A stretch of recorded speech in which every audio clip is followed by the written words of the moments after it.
What's going on, everybody? Welcome back to Talkin Sports with Jake. Hope all doing well. So, first of all, John Calipari is officially the head coach of the Arkansas Razorbacks. Coach Cal shockingly leaving Kentucky after a long tenure there with a lot of success to go to Arkansas. Of course, the last few years at Kentucky, only one tournament win over the last 4 years. There's speculation maybe they would let him go. Supposedly, him and the athletic director worked it out, said, he's going to stay as coach, but they're going to make other changes to the program. And then all of a sudden, he leaves and goes to Arkansas. He's now the coach of Arkansas. It's a big hire for Arkansas. Of course, they lost Eric Musselman and took the job at USC. He was a very good coach there for a while. Hard-nosed. Now you got one of the greatest coaches of all time in John Calipari. And Kentucky replaced him with Mark Pope. He's been the BYU coach for a while. He was actually a player on the Kentucky team in 1996 that won a national championship that was coached by Rick Pitino. So Mark Pope is now the coach at Kentucky. He's done a pretty good job at BYU. Obviously, he's got the Kentucky connections as he played there. He's been at BYU for a bit. He's done a pretty good job. BYU does have the most tournament appearances, final appearance in the Final Four. I think at 31, and they did lose to Duquesne the first round as a 6th seed this year. But he's a pretty good coach. Looked like the top guys they wanted. The top guy they wanted was Joey Donovan, was one of the top guys that they wanted, and he's coaching the Bulls. I don't know, maybe they'll let him go if they lose in the first round of the play-in. But as of right now, I don't think they were going to. I doubt he would leave an NBA job for a college job. That's the guy there. I think he was an assistant there at one point before he went to Florida and then went to the NBA. They're looking at Dan Hurley at UConn. There was no shot they were getting him. There was speculation that maybe Rick Pitino would leave St. John's, go back to Kentucky. That was never going to happen. He's like 70 years old. He was on a podcast saying he doesn't like the human aspect of college basketball, like the NIL and the transfer portal. If Kentucky, he'd have to deal with that a lot more. He's not doing that. He's only going into his second year with St. John's. They wanted Scott Drew from Baylor. He's done a really good job at Baylor. He won the national championship a couple of years ago. Tough year this year, but they were derailed by injuries. Because he's friends with the AD at Kentucky. They had an interview, didn't work out. He decided to stay at Baylor. So the top guys they want. Also, I'm sure a lot of you guys didn't want to replace John Calipari. And then you got like Billy Donovan. He's in the NBA. I don't think he's a great NBA coach. He's a much better college head coach than an NBA coach, but still, he's an NBA head coach right now. And Dan Hurley was never leaving UConn. I don't know why at that point, I don't know why you even called him. Rick Pitino wasn't going to leave St. John's, at least not right now. And so you had to look at guys like Mark Pope, a guy who was a player, on the national championship team in 96 under Pitino. Is now at BYU. Now it's a chance for a big boy job with the Kentucky Wildcats. So he gets a 5-year deal. Right, so the last day of the NBA regular season was yesterday. The seeding is set in the Eastern Conference. Of course, the Boston Celtics on the 1 seed. The 2 seed is the New York Knicks.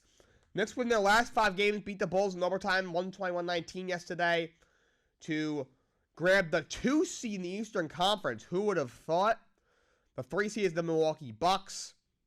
Boy, Knicks, their first 50-win and 2 seed season since 2013, 11 years ago. Bucks are the 3 seed, 49-33. 4 seed's Cleveland, 48-34. The 5 is Orlando at 47-35. 6 Indiana, also 47-35. The play-ins, first playing team is Philly. They also have 47 wins. Second playing team is Miami at 46-36.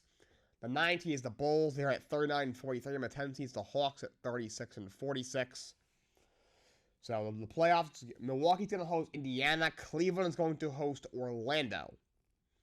Boston will play the 8 and 9. So the winner of the 7-8 game between Philly and Miami will play the Knicks in the first round.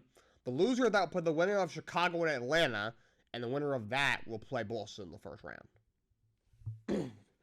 Going to the Western Conference, The 1 seed is the Oklahoma City Thunder. They finished with 57 wins, 57 and 25. As the Denver Nuggets, those are the top two. Minnesota, 56 and 26 is the 3 seed.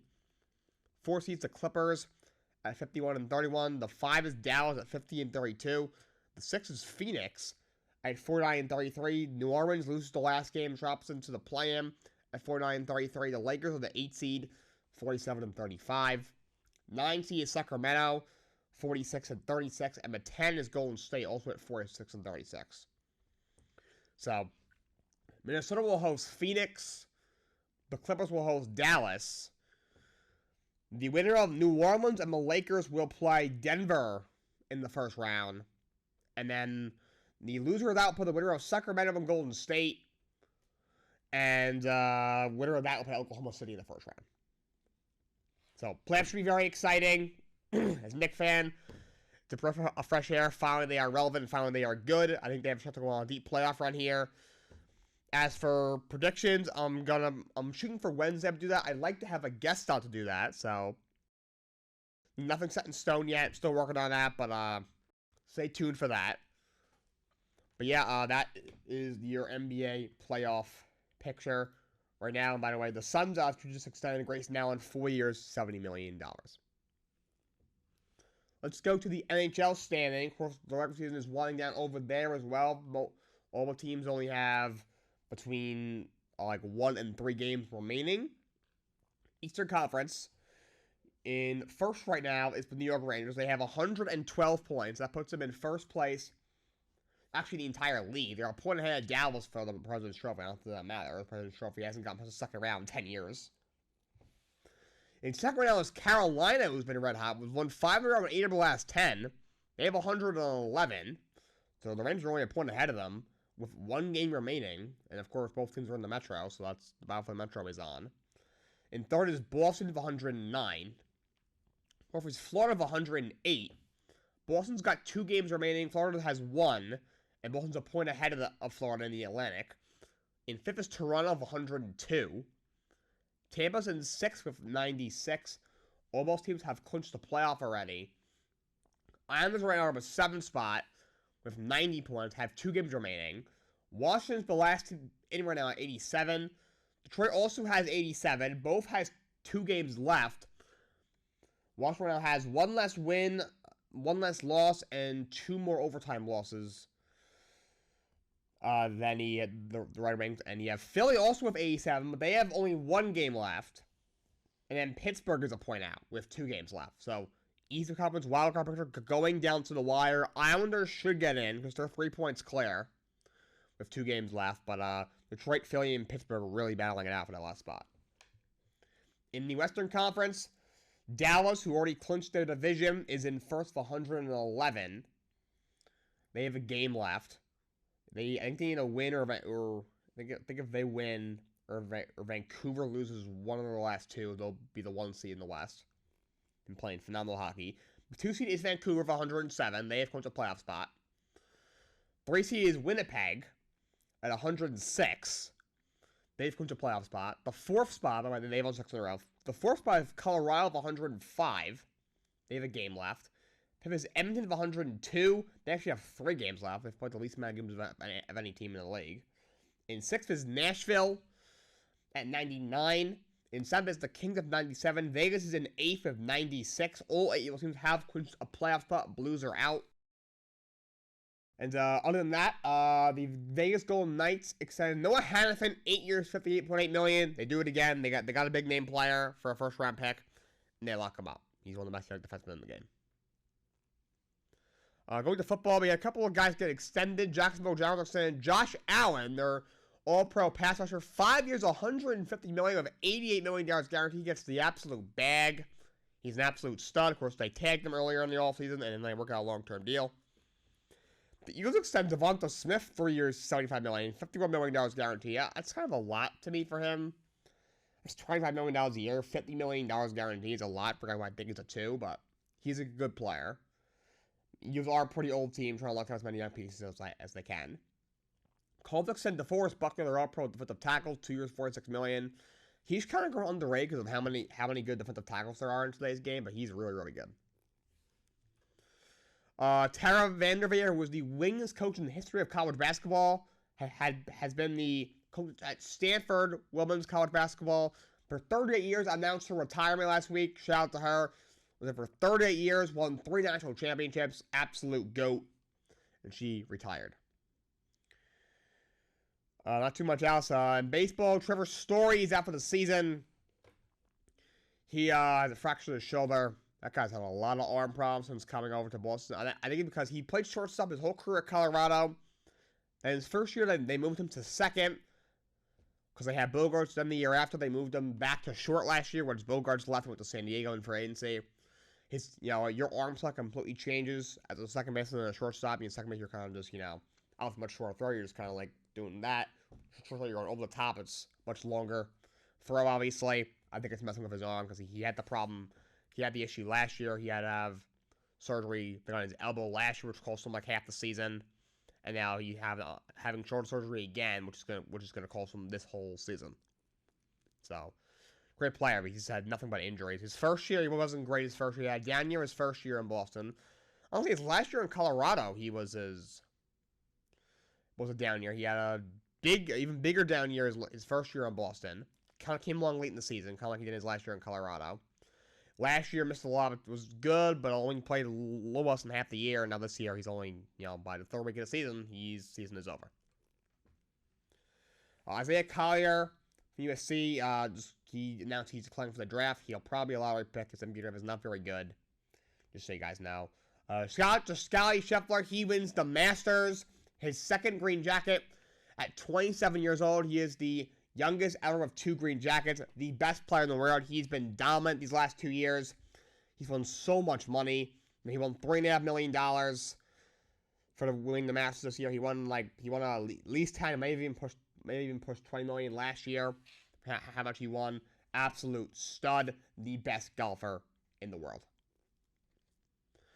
And then we had some more news when it came to the Ohtani situation. So his interpreter, Ippy Mizuhara, was charged for supposedly stealing $16 million from Shohei Ohtani over 3 years, from I think December of 2020 to January of 2024, or maybe December of 21. Yeah, December of 21 to January of 24.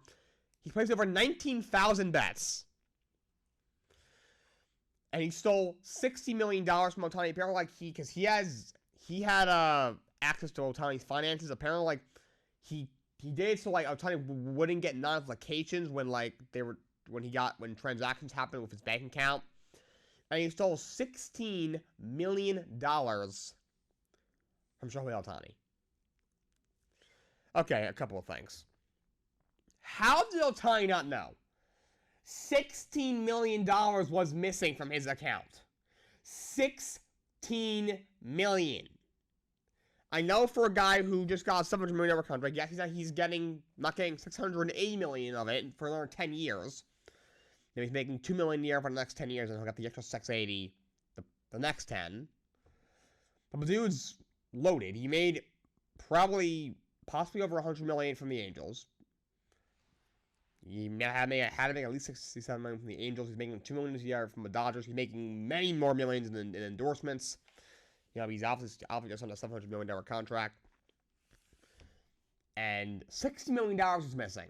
I know it's not that much, but still, $60 million is $60 million. How in the hell did you not know? I don't understand.